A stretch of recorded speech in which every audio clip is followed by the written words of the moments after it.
la elasticidad la vamos a calcular como el cambio porcentual en la cantidad demandada dividido entre el cambio porcentual en el precio. Una demanda es elástica si la cantidad demandada responde sustancialmente a un cambio en el precio.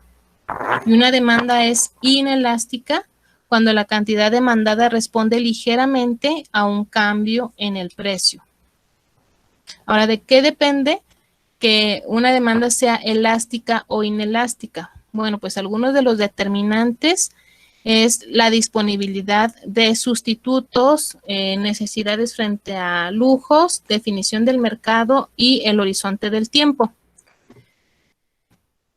Respecto a disponibilidad de sustitutos cercanos, aquellos bienes con sustitutos cercanos tienden a tener demandas más elásticas. ¿Por qué? Bueno, simplemente pensemos que hay bastantes productos iguales en el mercado, por lo que si un producto aumenta de precio, entonces se responde sustancialmente, pues el consumidor responde sustancialmente, es decir, disminuye abruptamente la cantidad de producto que se consume, ya que hay muchos otros disponibles en el mercado más baratos, ¿sí?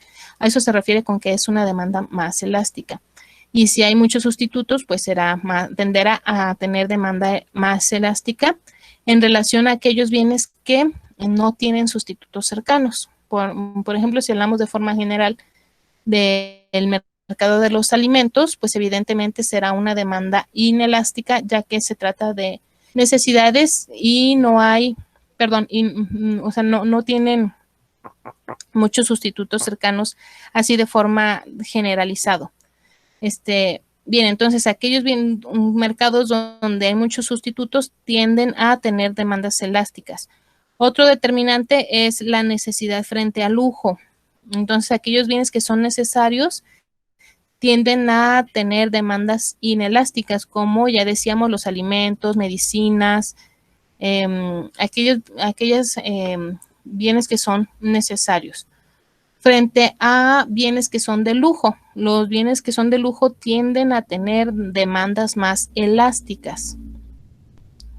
Sí, por ejemplo, cuando entre la población hay pérdida de empleo, entonces aquellos bienes que se ven más afectados rápidamente, pues son los bienes de lujo, porque son los primeros que se dejan de consumir en relación a los bienes que son necesidades. Otro determinante de la elasticidad es la definición del mercado. Mercados estrechamente definidos tienen demandas más elásticas. Continuando con el ejemplo de los alimentos, por ejemplo, si hablamos del mercado de alimentos, está definido de manera muy general y sería, si vemos la información graficada, pues sería una demanda inelástica. Sin embargo, cuando nos adentramos más en el mercado de alimentos y los empezamos a definir y a segmentar, hablando, por ejemplo, del mercado de la carne de res en comparación con otros tipos de carnes, pues entonces será una demanda más elástica. ¿Por qué? Bueno, porque la carne de res pues se puede sustituir con carne de cerdo o carne de algún otro tipo, incluso hasta soya, que podría ser un sustituto. Entonces, será una demanda más elástica en relación al mercado de alimentos, que está definido de manera más general.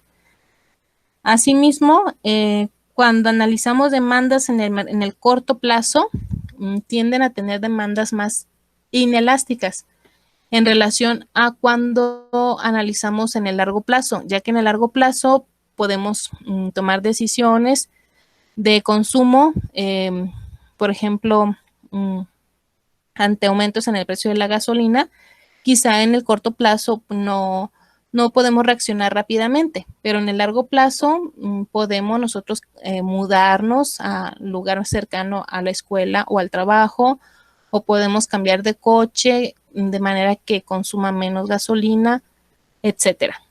¿Sí?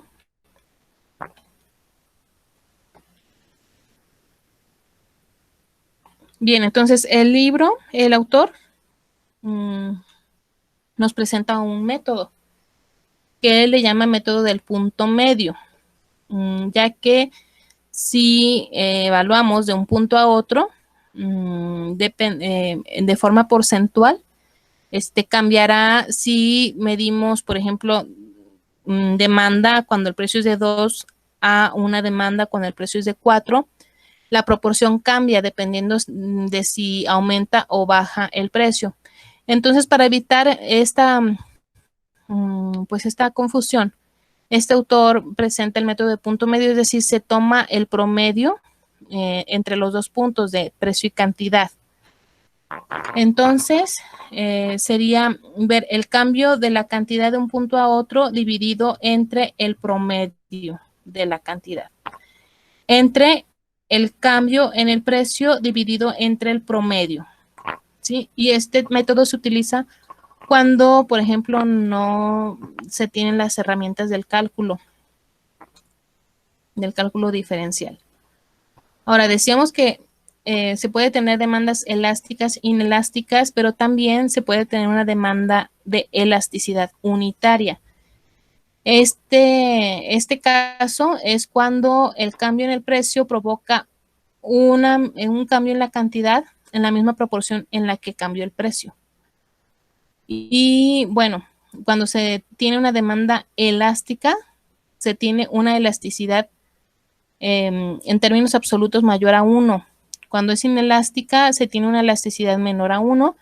Y cuando es unitaria, como su nombre lo dice, sería igual a 1. Ahora, también se puede tener los casos extremos de cuando es perfectamente inelástica, sería una elasticidad de 0, o una elasticidad infinita cuando es perfectamente elástica. Cuanto más plana sea la curva de la demanda, mayor será la elasticidad precio de la demanda. Ahora, si los queremos identificar gráficamente, bueno, pues vemos en pantalla una demanda completamente vertical. Bueno, pues sería el caso en el que, si ustedes observan, un cambio en el precio no provocó ningún cambio en la cantidad. Entonces es una demanda perfectamente inelástica. La elasticidad es igual a 0.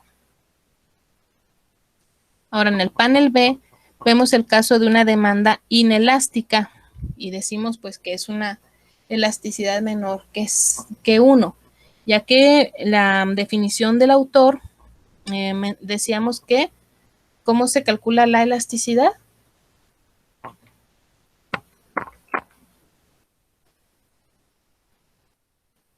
Dice que la elasticidad es el cambio porcentual en la cantidad demandada ante el cambio dividido entre el cambio porcentual en el precio.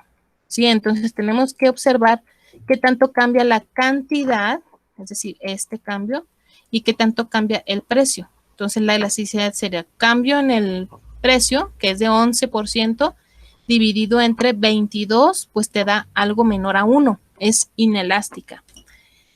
Y como podemos ver, el cambio en el precio fue mayor que el cambio en la cantidad, es decir, cambió poco la cantidad demandada. Por eso se dice que es inelástica. ¿Hasta aquí alguna pregunta?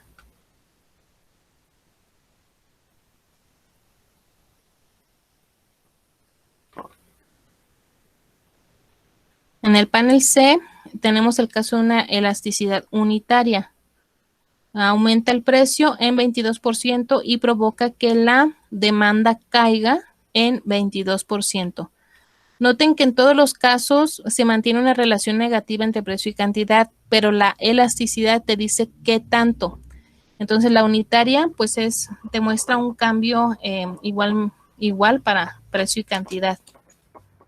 Ahora, el caso de una demanda elástica, vean aquí el cambio que hubo cuando aumenta de 4 a 5, el incremento en el precio fue de 22% y provoca una disminución en la demanda de 67%. Entonces, si recordamos cómo se calcula la elasticidad, bueno, sería 67 dividido entre 22 es mayor que 1, es elástica. Vean que un aumento en el precio provocó que bajara la demanda más que proporcional al cambio en el precio. Y el caso extremo, que sería de una demanda perfectamente elástica, tendría esta forma, completamente horizontal. Y te dice que A cualquier precio superior a 4, la cantidad demandada es de 0. Pero si baja ligeramente de 4, entonces el consumidor adquirirá todo lo que se demande, todo lo que se oferte. ¿Sí? A un precio inferior a 4, el consumidor adquirirá cualquier cantidad. A un precio exactamente 4, el consumidor adquirirá cualquier cantidad. Entonces, ¿cuál será la cantidad de equilibrio de mercado? Pues dependerá solamente de la oferta, porque el consumidor en esta situación pues va a demandar todo lo que se oferte.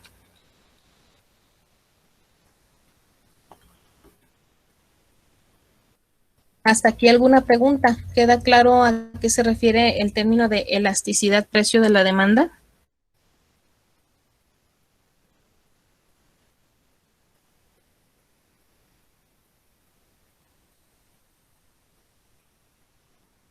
¿Todo bien?